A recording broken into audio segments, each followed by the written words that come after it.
विद्यार्थी मित्रों नमस्कार। विषय हिंदी कक्षा 8। कक्षा 8 में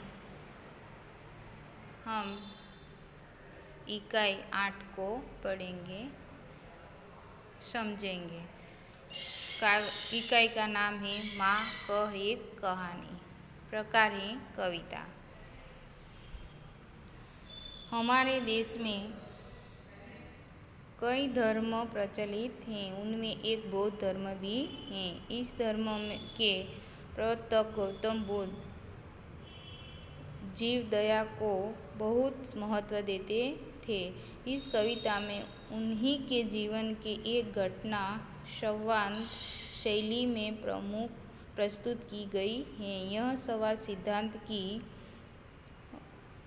पत्नी यशोधरा और पुत्र राहुल के बीच होता है।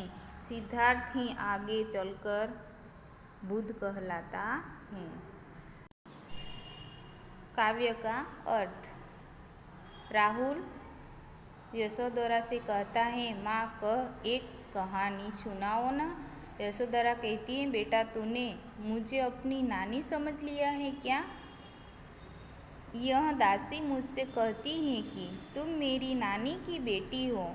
तुम मेरी नानी भले न हो पर उनकी जैसी तो हो, इसीलिए माँ कहानी सुनाओ न। लेटे लेटे ही सुनाओ। एक राजा था या एक रानी थी। मेरे बेटे तू बहुत जिद्दी है। अच्छा तो सुन। एक दिन बड़ी सुबह तेरे पिता बगीचे में घूम रहे थे। उस समय वातावरण में मनपसंद खुशबू फैली हुई थी। वहाँ मनपसंद खुशबू फैली हुई थी।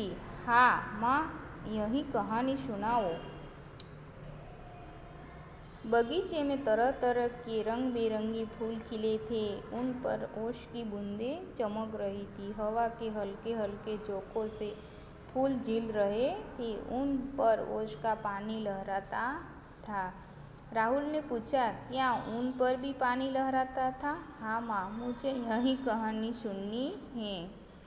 पक्षी मधुर स्वर में गा रहे थे। अचानक एक हंस उस पर आ गिरा।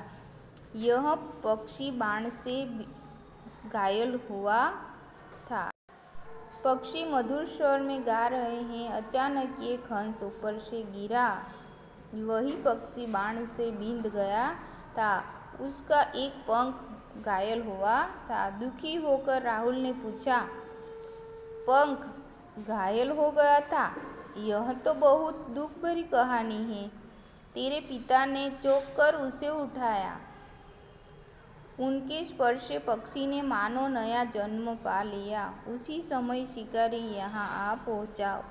उसे इस बात का गर्व था कि उसका निशान सही बैठा था। क्या अचूक निशाने का अभिमानी? वह तो कोमल पर कठोर कहानी है। शिकारी ने तेरे पिता से घायल पक्षी मांगा, परंतु तेरे पिता पक्षी की रक्षा करने वाले थे। तब पक्षियों का मांस खाने वाला यह शिकारी पक्षी लेने पर अड़ गया। विद्यार्थी मित्रों, આગળની કહાની બીજા ભાગમાં જોઈશું।